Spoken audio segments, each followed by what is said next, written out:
Les travaux de concertation de haut niveau sur le Global African People Conference se sont déroulés à Miami Beach en Floride, du 20 au 22 novembre 2024 au Best Western Plus Atlantic Hotel.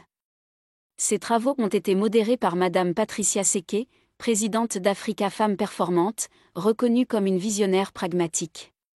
Son leadership éclairé a permis de structurer les échanges autour des initiatives de reconnexion et de collaboration entre l'Afrique et les peuples d'ascendance africaine. Sous la présidence de son Excellence Monsieur l'ambassadeur du Togo à Washington, la conférence a rassemblé des leaders d'institutions et d'organisations représentant l'Afrique et sa diaspora. Son Excellence Monsieur Frédéric Edemegbe a présenté la position du Togo aujourd'hui dans les actions concrètes de reconnexion de son pays avec la diaspora afrodescendante.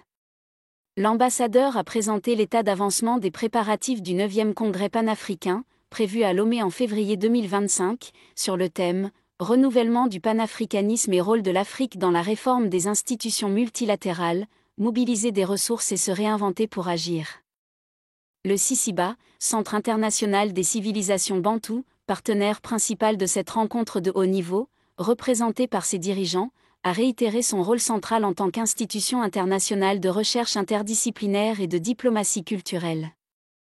Le professeur Bijako Zaché-Denis, directeur de la recherche du Centre international des civilisations bantoues, a fait la genèse du CICIBA qui depuis sa création en 1983 par le président Omar Bongo Ondimba du Gabon, a retenu parmi ses axes de recherche prioritaires, de faire la lumière sur ce qui s'est réellement passé dans le monde bantou durant 4 siècles d'histoire, à travers des programmes de recherche sur l'histoire de la société bantoue dont une partie bien qu'écrite loin du continent africain, reste inséparable de celle de la terre-mère. Monsieur Christian Gaillard-Obam, directeur de la coopération au CICIBA, a présenté les différents axes de coopération qu'offre le CICIBA au travers de la protection, la promotion, la recherche, l'éducation, la facilitation et le dialogue. Il a insisté sur la reconnexion à nos racines culturelles. Ce qui sert de jointure pour développer ensemble des ponts de coopération socio-économique, culturelle et des partenariats tant en Afrique que dans ses diasporas. Madame Monette Alidor, représentante de la municipalité de Sainte-Rose en Guadeloupe, à ses concertations de haut niveau, présidente AFPG, a mis en avant le « Mai des libertés », une célébration annuelle dédiée à l'abolition de l'esclavage et aux valeurs de liberté, de mémoire et de fraternité. Sainte-Rose, cette collectivité vaillante de quelques grandes luttes sociales, s'est distinguée en faisant le choix de sublimer la question de l'esclavage et se propose pendant chaque mois de mai, d'œuvrer au souvenir pour ne jamais oublier. La Guadeloupe a été ainsi mise en lumière afin que dès 2025, le « Mai des libertés » soit un levier de reconnexion par des actions fortes et concrètes entre l'Afrique et la Guadeloupe. Madame Christine Stobb, afrodescendante venant des Bahamas, présidente de l'organisation Leading Woman International, a créé cette organisation pour valoriser la femme au standard international, en lui attribuant des responsabilités de vision, de leadership et de droits civiques, tout en luttant contre les violences faites aux femmes. Madame Stobb a souligné le rôle clé que les Bahamas peuvent jouer dans la reconnexion avec l'Afrique, conformément à la décision du sommet inaugural Afrique-CARICOM du 7 septembre 2021. Marquant l'engagement des Bahamas et de CARICOM à renforcer leurs relations. La célébration de la journée Afrique-CARICOM est une opportunité pour promouvoir des collaborations culturelles, économiques et politiques qui peuvent inspirer de nouvelles initiatives pour le développement durable. Madame Linda Lukanana, afrodescendante née en Géorgie aux États-Unis d'Amérique, est infirmière en cardiologie. Elle a participé à des missions humanitaires en Afrique et dans les Caraïbes.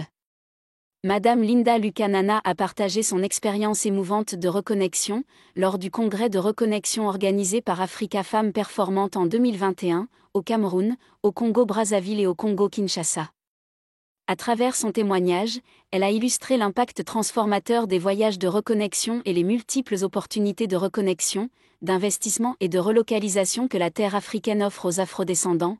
Elle a souligné l'investissement qu'elle a initié au Cameroun avec ses partenaires américains dans le domaine médical en offrant gratuitement un conteneur d'appareils pour dialyse au centre hospitalier universitaire CHU de Yaoundé au Cameroun, ainsi qu'une ambulance. Madame Linda Lukanana compte œuvrer davantage dans le domaine médical dans les pays d'Afrique ouverts aux afrodescendants. Madame Karine Essomba Massok, initiatrice de l'événement L'Afrique en Lumière au Canada, œuvre à fédérer la diaspora canadienne, les institutions diplomatiques, les entrepreneurs et les Canadiens admirateurs de l'Afrique. Cet événement célèbre la diversité africaine tout en renforçant les collaborations entre le Canada et le continent africain. Une main tendue à la diaspora canadienne pour s'impliquer de manière active dans les programmes de reconnexion avec l'Afrique et les Caraïbes. 2 entreprises membres des corporations de l'État de Floride ont rejoint les discussions pour soutenir les projets agricoles en Afrique au travers de divers partenariats d'affaires. The Greenhouse Technology, présenté par M. José Mato, qui a exposé des solutions innovantes pour moderniser les infrastructures agricoles en Afrique. Agritech Venture, spécialisée dans les technologies de transformation agroalimentaire, s'est engagée à développer des partenariats stratégiques pour l'autonomie alimentaire sur les terres arables africaines. Ces travaux intenses se sont achevés par la signature d'un partenariat entre Africa Femmes Performantes et le CICIBA. Le CICIBA qui a réitéré son soutien à travers des moyens diplomatiques et administratifs pour accompagner les projets de reconnexion, d'éducation et de recherche développés par Africa Femmes Performantes et ses partenaires qui ont proposé sous forme de recommandations des actions prioritaires pour 2025. Ces travaux intenses se sont achevés par la signature d'un partenariat entre Africa Femmes Performantes et le CICIBA. Le CICIBA qui a réitéré son soutien à travers des moyens diplomatiques et administratifs pour accompagner les projets de reconnexion, d'éducation et de recherche développés par Africa Femmes Performantes et ses partenaires qui ont proposé sous forme de recommandations des actions prioritaires pour 2025. Ô descendants des Goths, ni le Cameroun, ni même le Togo ne vous seront cédés. Si la France, un jour de folie était prise, vous faisait des cessions par peur ou par surprise, les Noirs du monde entier lèveraient le drapeau de leur indépendance. Et sans prendre de repos, ils couraient tous des Antilles, de l'Amérique, fonder une patrie en leur terre d'Afrique. 200 millions de Noirs seraient libres et égaux. Je le répète,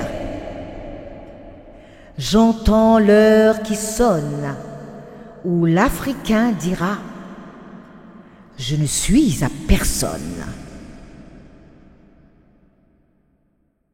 Proclamons l'Afrique aux Africains.